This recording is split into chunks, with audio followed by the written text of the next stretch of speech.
Hey guys, welcome है आप लोग का लेक्चर फर्स्ट में जो है पाइथन का इंट्रोडक्शन। इसके अंदर हम जानेंगे कि पाइथन क्या है, पाइथन को डेवलप किसने किया, पाइथन पुरानी है या जावा, पाइथन के फीचर्स के बारे में बात करेंगे, पाइथन का यूजेस कहाँ कहाँ है इसके बारे में जानेंगे, पाइथन की सैलरी और इसकी ग्रोथ। तो चलते अपनी फर्स्ट स्लाइड की तरफ जो है व्हाट इज पाइथन। तो Python is a general purpose interpreted language. इसको हम जनरल पर्पस प्रोग्रामिंग लैंग्वेज भी कहते हैं। इसका मतलब क्या हुआ? इसका मतलब है कि पाइथन एक स्क्रिप्टिंग लैंग्वेज की तरह भी काम करती है और प्रोग्रामिंग लैंग्वेज की तरह भी काम करती है। यानी कि जो पाइथन के जो वर्जन्स आए थे 1.x की series, 2.x series, 3.x series, उसमें जो 2.x की सीरीज और इससे पहले वाली जो सीरीज थी वो एक स्क्रिप्टिंग लैंग्वेज की तरह काम करती थी, सिर्फ स्क्रिप्टिंग। लेकिन जो पाइथन की 3.x सीरीज आई है वो प्रोग्रामिंग लैंग्वेज के साथ साथ स्क्रिप्टिंग लैंग्वेज भी है वो। ओके तो इसके साथ साथ क्या है कि ये इंटरैक्टिव है। इंटरैक्टिव का मतलब क्या है? अगर हम कोई गेम डेवलप कर रहे हैं या हम वेब डेवलपमेंट की बात कर रहे हैं तो यहां पर हम अपना कोड लिखते जाते हैं और उसका साथ ही साथ आउटपुट देखते जाते हैं। ओके, पाइथन ऊप्स पे भी काम करती है, यानी कि ऑब्जेक्ट ओरिएंटेड है। ऑब्जेक्ट ओरिएंटेड का मतलब क्या है? इसका मतलब है कि ये C++ और जावा की तरह क्लासेस और ऑब्जेक्ट का इस्तेमाल करके भी प्रोग्राम को बनाती है, जिसके अंदर ऊप्स के अंदर अगर आपने थोड़ा बहुत भी अगर आपको आइडिया होगा तो ऊप्स के अंदर आप जानते हो क्या होता है। क्लासेस होती है, ऑब्जेक्ट होते हैं, इनहेरिटेंस होता है, इनकैप्सुलेशन होता है, पॉलीमॉर्फिज्म होता है, इस तरीके के। तो आगे जब हम कोड वगैरह करेंगे, प्रोग्राम बनाएंगे कभी ऊप्स का, तो इसके अंदर हम जानेंगे। साथ ही साथ ये हाई लेवल लैंग्वेज है, हाई लेवल प्रोग्रामिंग लैंग्वेज है। ओके, तो बढ़ते हैं अगली स्लाइड की तरफ। Who was developed Python? Python को डेवलप करने वाले थे गुइडो वैन रॉसम। कब किया था? 1989 में इन्होंने डेवलप किया था पाइथन को।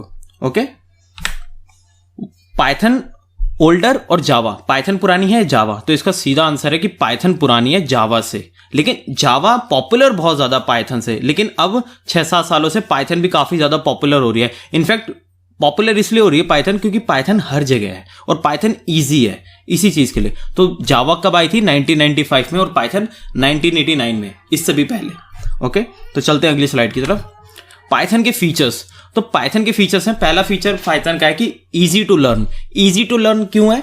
देखिए, अगर हम C++ या जावा की बात करें तो हम वहां पे हमें अगर हेलो वर्ल्ड का प्रोग्राम लिखना है तो हमें कम से कम उसके अंदर कुछ नहीं तो हमें 6 से 7 लाइन का कोड लिखना पड़ता है। और ये जावा की बात करो तो यहाँ पे ऐसे ही कम से कम 5 से 6 लाइन का वहां भी कोड लिखना पड़ता है। लेकिन पाइथन में क्या है कि यहाँ पे हम 1 लाइन के अंदर अपना हेलो वर्ल्ड का प्रोग्राम बना देते हैं। तो इसीलिए इसके सिंटैक्स बहुत ईजी हैं और इसमें सेमीकोलन्स वगैरह भी यूज में नहीं आते इसी चीज के लिए। दूसरा क्या है? ये इंटरप्रेटेड लैंग्वेज है। इंटरप्रेटेड लैंग्वेज का मतलब क्या है? इंटरप्रेटेड लैंग्वेज का मतलब है, देखिए जैसे C++ और जावा और इनफैक्ट C भी, तो ये प्रोग्रामिंग लैंग्वेज है। तो इसमें क्या है कि हम कोई प्रोग्राम हम रन कराते हैं तो डायरेक्टली कंप्यूटर से इंटरेक्ट करता है। लेकिन पाइथन में ऐसा नहीं है। पाइथन में बीच में कोई एक मीडिएटर काम करता है। कहने का मतलब क्या हो गया? पाइथन का हम कोई प्रोग्राम रन कराते हैं तो पहले वो उसकी एक बाइट कोड बनाता है और वो बाइट कोड जो होती है वो कंप्यूटर से इंटरेक्ट करता है। तो इसका एक ये रीजन है कि इसलिए थोड़ा सा स्लो भी है। बाकी C++, C और जावा से मुकाबले ये थोड़ा स्लो है पाइथन, लेकिन ओवरऑल ये अच्छी लैंग्वेज है, काफी अच्छी लैंग्वेज है। तीसरा पॉइंट क्या है? ये ऑब्जेक्ट ओरिएंटेड लैंग्वेज है। जैसे कि मैंने आपको बताया कि ये क्लासेस, ऑब्जेक्ट, पॉलीमॉर्फिज्म, एनकैप्सुलेशंस, इन सब का यूज करके भी प्रोग्राम बना सकते हैं। चौथा पॉइंट क्या है? ये GUI को सपोर्ट करता है। GUI सपोर्ट मतलब जैसे कि देखिए हम C++ के अंदर हम प्रोग्राम बनाते हैं। अगर आपने कभी पढ़ी हो तो आपको पता होगा C++ के अंदर हम सिर्फ कंसोल बेस्ड प्रोग्राम बना सकते हैं, लेकिन इसके अंदर हम GUI पे भी बना सकते हैं। GUI की फुल फॉर्म होती है ग्राफिकल यूजर इंटरफेस। यानी कि जैसे कि आप ये देख रहे हैं, ये पावर पॉइंट है, ये पूरा का पूरा ग्राफिकल यूजर इंटरफेस है। ओके, पूरा GUI पे चल रहा है। तो ऐसा भी हम पाइथन के अंदर प्रोग्राम बना सकते हैं। सेकेंड लास्ट पॉइंट क्या है? ये ऑटोमेटिक गार्बेज कलेक्शन को सपोर्ट करता है। कहने का मतलब क्या हुआ कि मेमोरी को काफी सेफ रख के चलता है। कहने का मतलब हुआ कि अगर हम कोई वेरिएबल इनिशियलाइज करते हैं और उसको कहीं पे यूज नहीं करते तो पाइथन उस मेमोरी को कहीं एलोकेट नहीं करता, उसको ऐसे ही रहने देता है। अगर हम उसको कभी यूज करेंगे तब जाके उस मेमोरी को एलोकेट करेगा, अदरवाइज वो एलोकेट नहीं करता। तो इससे हमारी मेमोरी बचती है। रिच लाइब्रेरीज और मॉड्यूल्स।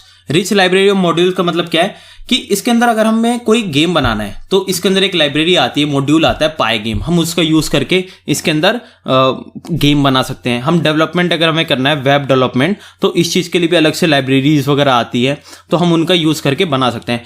आपको इसके अंदर क्या है कि अगर मैथ्स के फंक्शंस को यूज़ करने जैसे सम, ऐड, सबट्रैक्ट, तो इसके अंदर हम मैथ्स मॉड्यूल का यूज़ कर सकते हैं। इस तरीके से हम बना सकते हैं। कोई साइंटिफिक प्रोग्राम आपको क्रिएट करना है, बनाना है, तो उसके लिए भी अलग से लाइब्रेरीज आती हैं। अगर हम आगे प्रोग्राम बनाएंगे तो इसके बारे में देखेंगे। तो चलते हैं अगली स्लाइड की तरफ।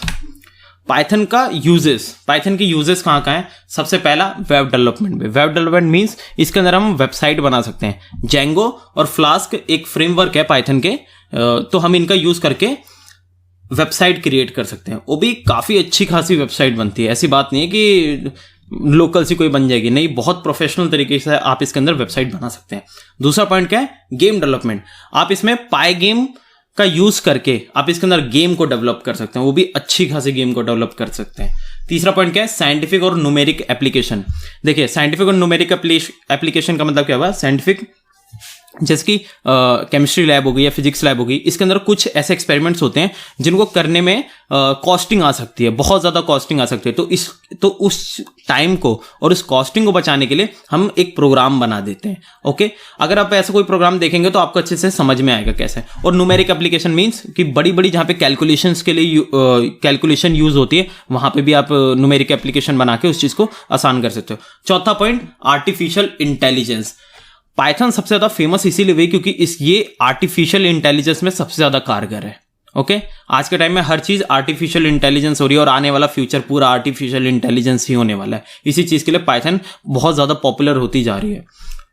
और अगला क्या है? Machine learning. ये मशीन लर्निंग को भी सपोर्ट करता है। मशीन लर्निंग हम पाइथन का यूज़ करके हम इसके अंदर मशीन लर्निंग करते हैं। वैसे तो जावा के अंदर भी हम यूज़ कर सकते हैं, लेकिन जावा का मैंने आपको बताया ना, जावा थोड़ा कॉम्प्लेक्स हो जाता है। अगर आप बहुत ज़्यादा डीप में जाओगे ना तो बड़ा कॉम्प्लेक्स हो जाता है जावा, लेकिन ये पाइथन ईजी रहता है।